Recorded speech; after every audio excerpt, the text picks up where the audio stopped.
Happy Sunday, everybody. I am Samantha Sphinx, and welcome to I Am That Bitch.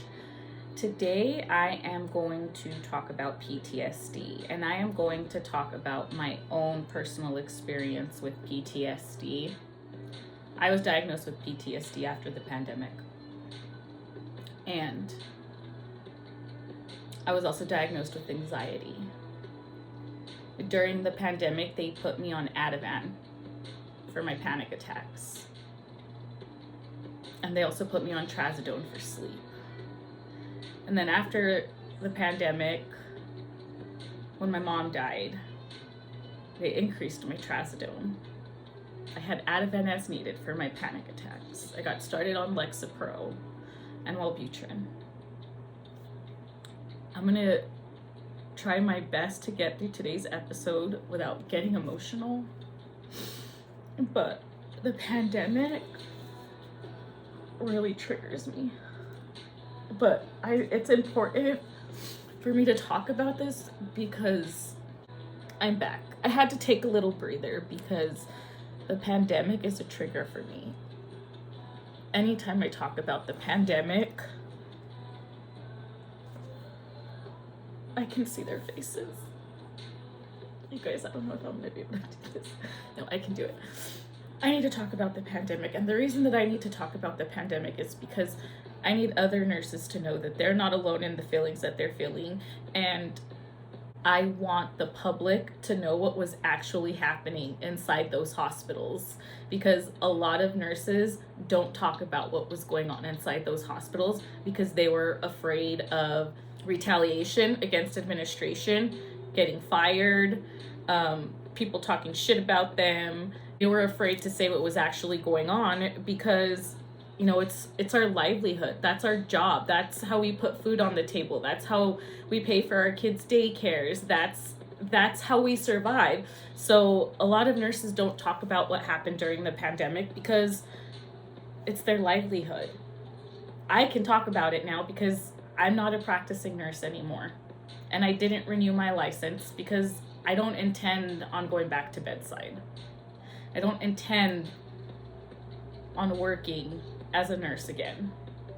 And the reason for that is because I'm now going to protect myself and I'm going to protect my energy, because that's more important to me than making money to put food on the table. I can make money other ways. I don't have to work in the hospital and I don't have to be a nurse. So I'm going to talk about the pandemic today and why I was diagnosed with PTSD. In 2 years, I took care of, I don't even know how many people. There are so many. Only 5 survived. One of them, he recovered 100%. This man was on a ventilator. He got a trach, he got it removed. He had a butt sore. All of that went away and he survived, and he has children and he's happy and he's back home and I'm his friend and I love watching him live his life to the fullest now.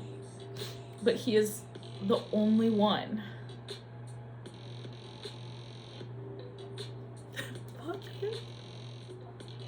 The only one that survived.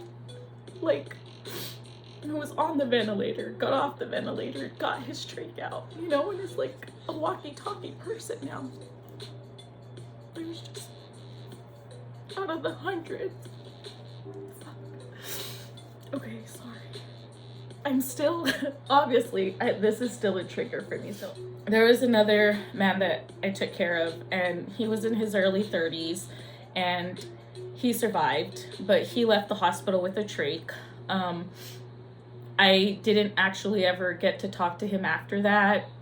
I don't know where he is now. I hope he's still alive and I hope he got his trach out. But there was that one. There was a third man. So those 2 were the only ones on ventilators, okay?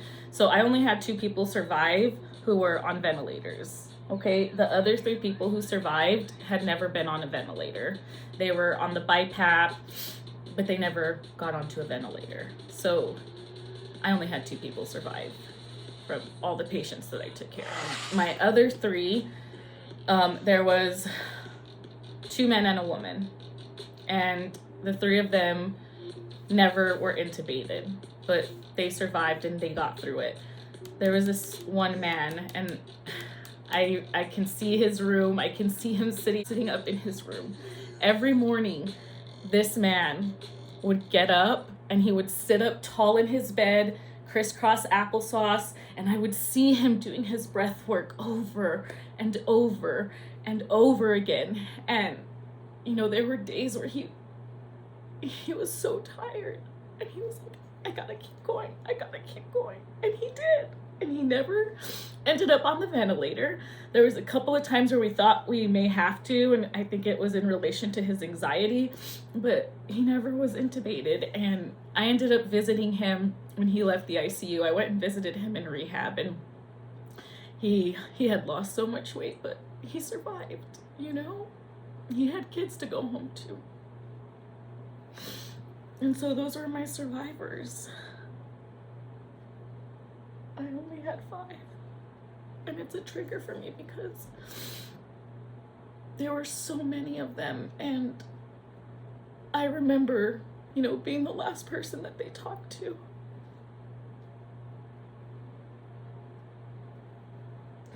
And so many of them would look at me and tell me, like, please just help me. Please, I can't breathe.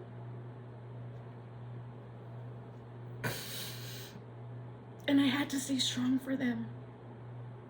I couldn't be sad.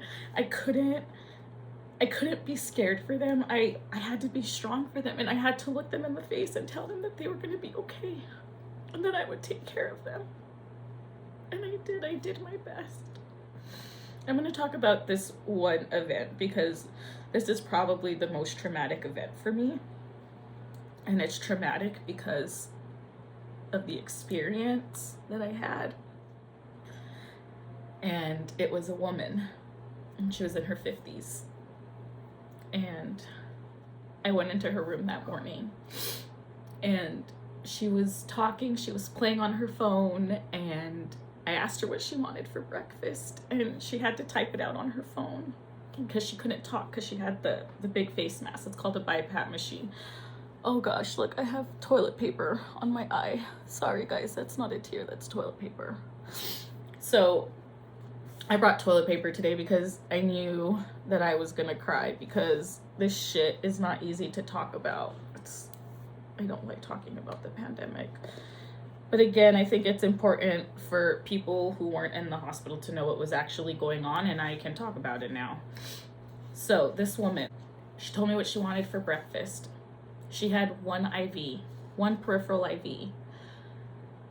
Hospitals don't like getting CODI infections, okay? They don't like getting CLABSI infections, okay? These infections happen when a patient has a urinary catheter, or they have a central line, or they have a PICC line, because if nurses,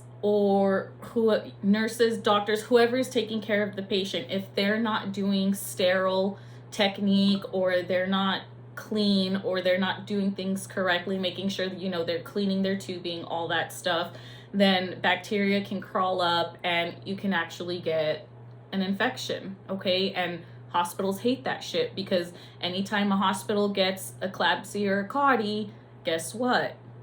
Insurance refuses to pay because the patient got an infection. And so that is what hospitals care about, okay? And we don't put central lines in patients until absolutely necessary because of the high risk of infection, okay? Personally, I feel like during the pandemic, everyone should have had a central line. A lot of them would go into fluid overload because we were pumping them with all this medicine, all this fluid, all these tube feeds. They weren't eating, you know, and then their kidneys would shut down. So then they weren't peeing, and then it was just hard to keep your peripherals because their veins were shot. So you needed that central venous access, or you needed that PICC line.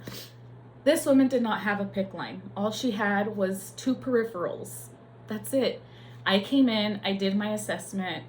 One of her IVs was bad. I took it out. She only had one left. So I was like, let me get your breakfast order. I'm going to go put in your breakfast. I'm going to go get some IV stuff, and we're going to get you another IV, because she was on a medication called Precedex. Precedex is a medication that we gave to patients to help them with their anxiety, because a lot of times when these patients would get anxious or when they couldn't catch their breath. And so what the Precedex did is it kind of helped chill them the fuck out. They could take slow, deep breaths so that they could stay nice and calm, because if you overexerted yourself, then you would get tired. And then that would lead to intubation, which is the tube down your throat, the breathing tube. And she was a very, very sweet lady, okay? I can see her face. Fuck. I went and I got my IV stuff, and I went back into the room. And my friend Brandon, he was next to me. He was in the 2 rooms next to me, and I had told the charge nurse, like, hey, like, I have a feeling, you know, she doesn't look too hot. I'm gonna get another IV on her, but we need to call doctor, because she needs a central line. Like, we can't do this anymore. Like, her other IV went out. The one that has left is like literally hanging by a thread. I was amazing at IVs, okay? And I was like, I'm gonna get an IV in her, but I need Dr. I can't say his name. Shit. I told her, I'm going to get another IV in her, but I need you to call the intensivist to come down and get a central line on her. And she was like, okay, I'll work on it. I went and I got my IV stuff. I went back to the room, and I started setting all my stuff out, and I could tell that her other IV was not good anymore. And so the Precedex stopped. But in those 5 minutes, she looked at me and she was like, I can't breathe. I can't breathe. And I told her, I said, just take a deep breath, baby. Just take a deep breath. You got this. You got this, mama. And I stuck my head out the door and I yelled for Brandon. Because I knew she was going to code. And then I yelled to the charge nurse and I said, call the doctor now. Like, now. And I yelled at Brandon, and Brandon came in and she looked at me. And I knew that I was the last person she would ever look at. And I just started pushing on her chest. And Brandon came in, and Brandon started bagging her. And he pressed the code blue button. Everybody ran in, and we worked so hard on her for like an hour. And it sucks because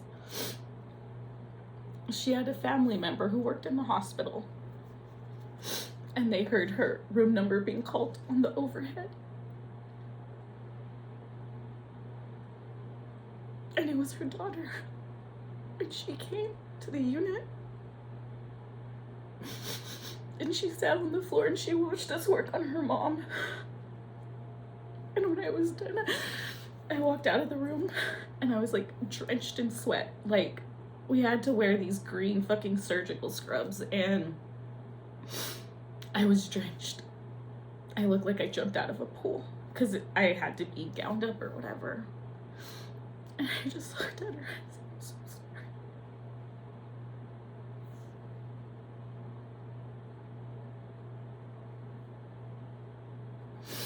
That was one of the first people I lost during the pandemic. And it was one of the hardest ones for me because she was talking to me. You know, she was texting. She was ready to eat breakfast. And within 15 minutes, I lost her. All because I lost the fucking IV. Because she let her anxiety get the best of her and she just couldn't catch her breath. I tried.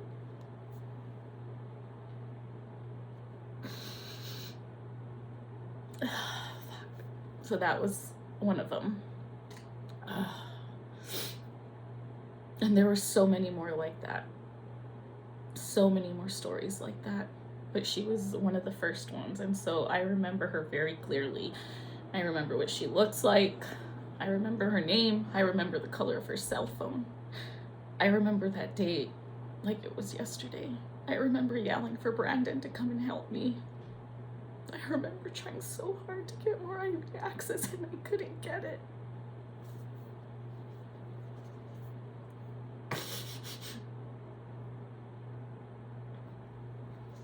That was just one person, you guys. And this is what it does to me. So, can you imagine what the fuck nurses and doctors and firemen and paramedics and police officers have to go through on a daily fucking basis? Even our military, you know, people who are in service to others, to protect the community, to protect the public, to help. Our mental health is fucked, man.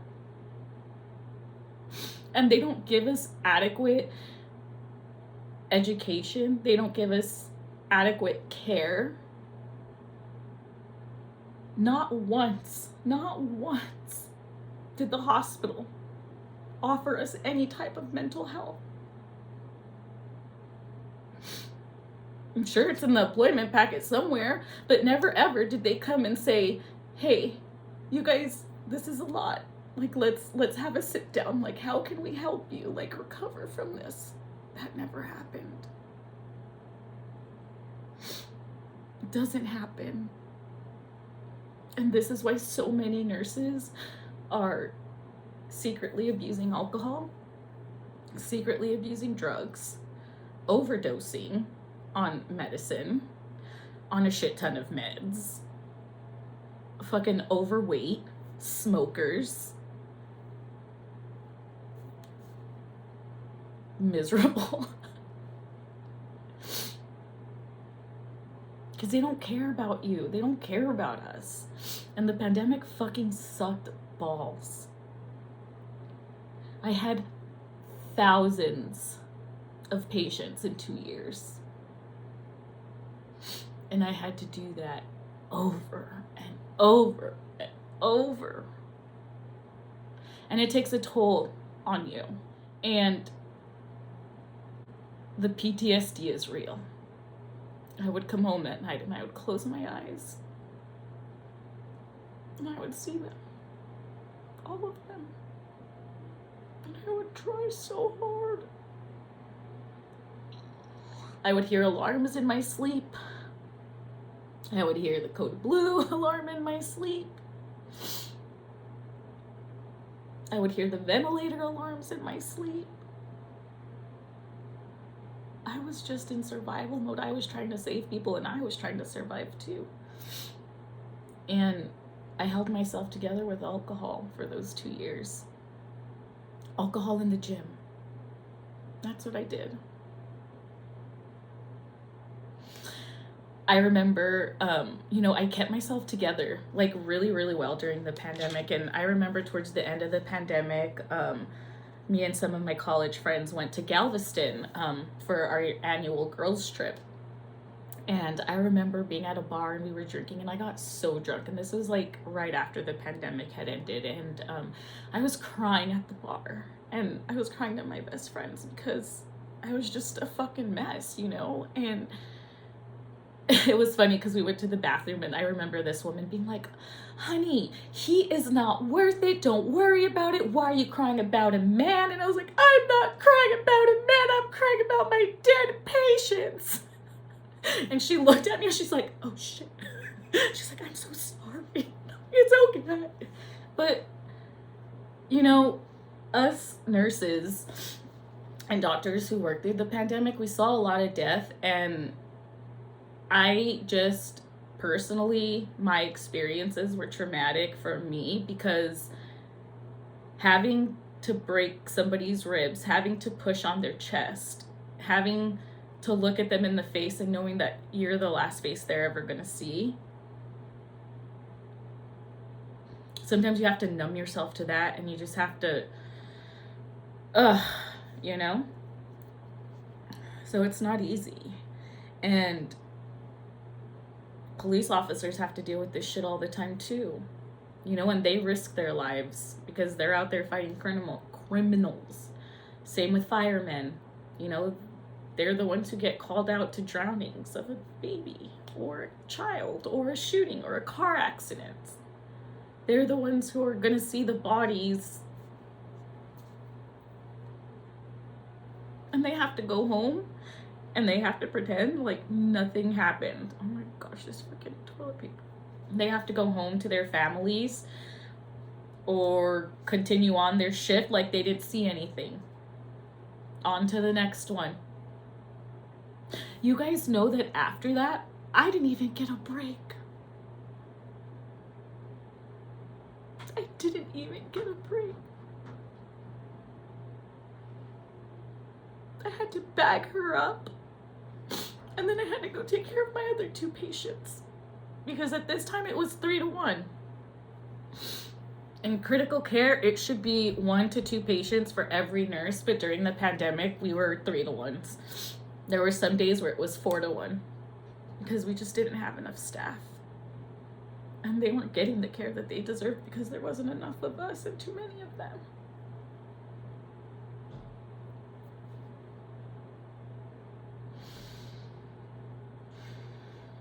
I really hated the pandemic. I know it was my Super Bowl and it was adrenaline rush after adrenaline rush. But now when I look back, I'm like, oh fuck. It sucked.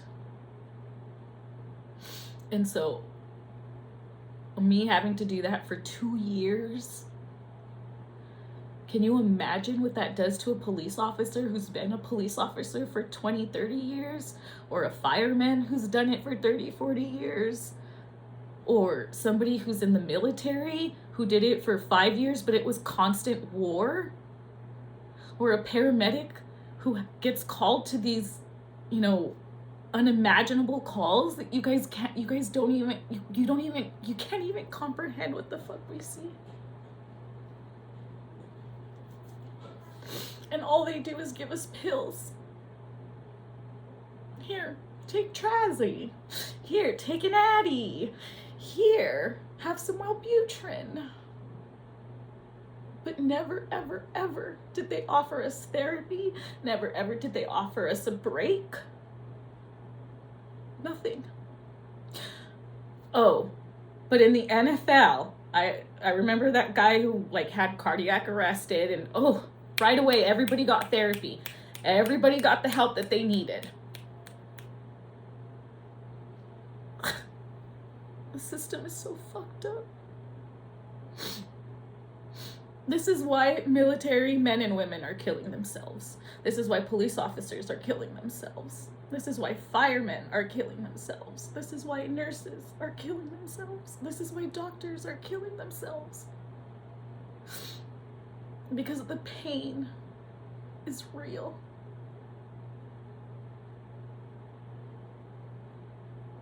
And it's there. And so, having to have gone through the pandemic, and then the death of my grandmother, and then the death of my mother, it was too much for me. And I lost myself.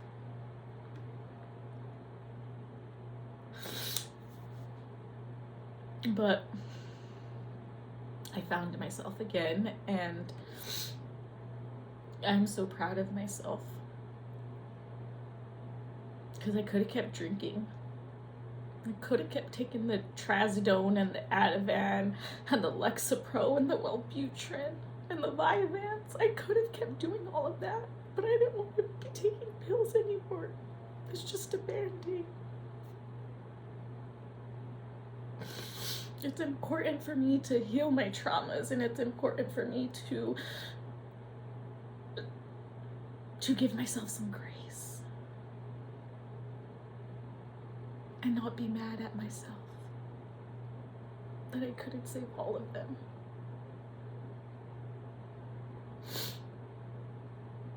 But please know I tried. We all tried.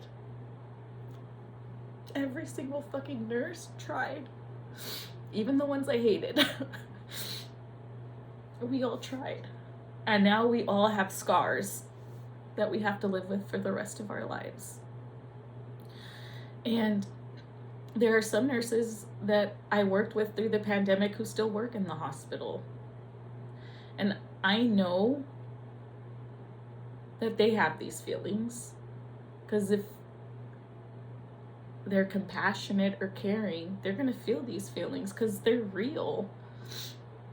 You know, we go into nursing to help people get better, not to put them in a white plastic bag. And that's kind of what I want you guys to know is, when you die with nothing on your body. Nothing. And you get put into a white plastic bag. And we put a piece of paper on your toe with your name. That's it. So who gives a shit if you drive a Mercedes or a Lexus or a Ford fucking Focus? Who gives a shit if you bought your bag at the Goodwill or if you bought it at Nordstrom? It doesn't fucking matter. Materialistic shit doesn't matter. It's fun. It makes life experiences more fun. I understand that. But to those of you who are so focused on the money and that's all you care about is the grinding, more money, more money, more money. For what? For what? So you can get put in a white plastic bag at the end of your life?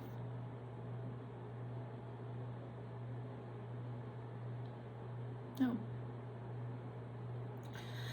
And to those who are in service to others, if you have a problem, whether that be alcoholism, drug abuse, suicidal ideation, PTSD, anxiety, night terrors, panic attacks, get help. Because the pills are not going to take the pain away. The pills will never take the pain away, babe. You have to do the work. And you have to grieve the loss. You can't just keep going on numb. That's why we get sick. That's why we get cancer. That's why we get chronic conditions, because all that shit just gets built up inside of you. And it starts attacking you from the inside.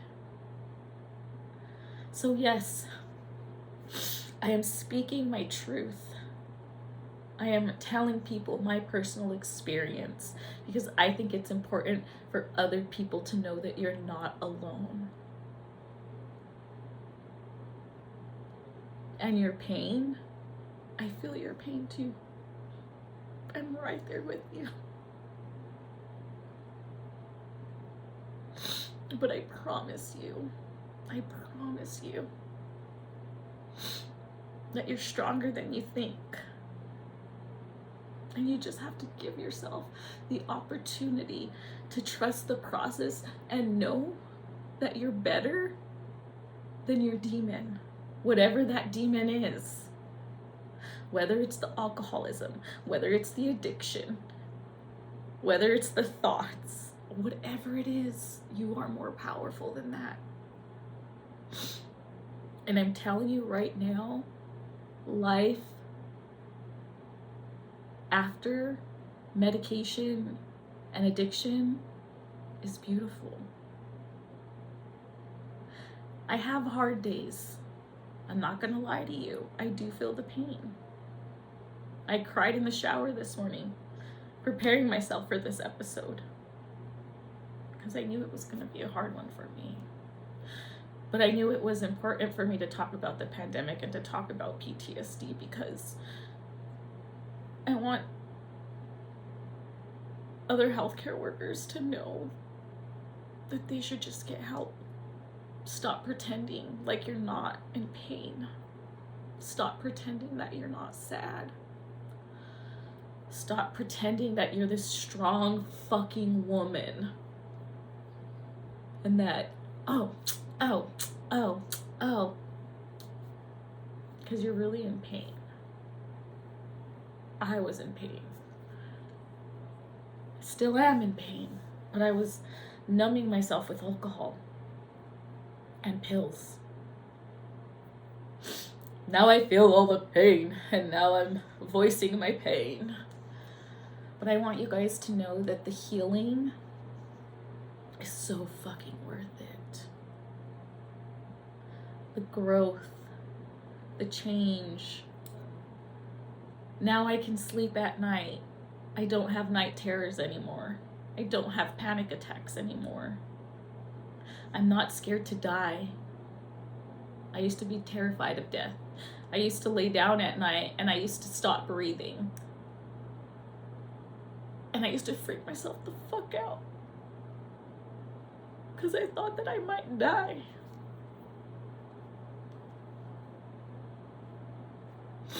But I don't live like that anymore.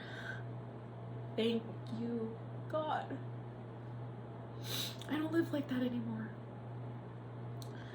And I am so happy and grateful that I have the opportunity to voice my personal experience and to talk to other people. Because if you are having suicidal ideation and you are in service to others, or you feel just so alone, call 911.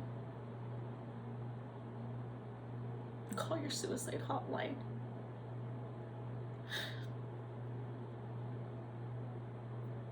I guarantee if you pick up the phone and you just call somebody, they'll be there for you. Because nobody wants you to die. Nobody should die alone. And nobody should kill themselves to end the pain.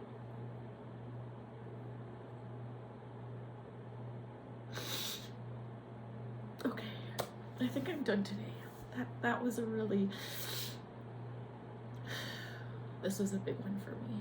And I had wanted to like get into statistics with you guys and kind of discuss all of that, but I don't think I can anymore. I think I'm done for the day. Maybe on another episode, I'll talk to you guys about the statistics and all the shit that we had to deal with in the hospital during the pandemic. But today I just wanted to talk to you guys about my personal experience and my PTSD, because I think it's important for other nurses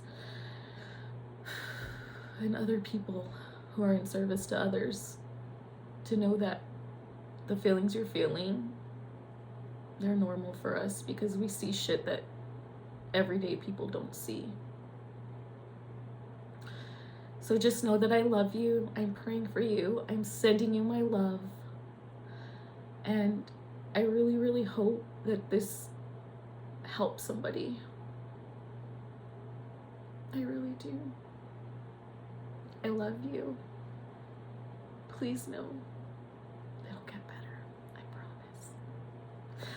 Love me or hate me, you can't break me. Only I have.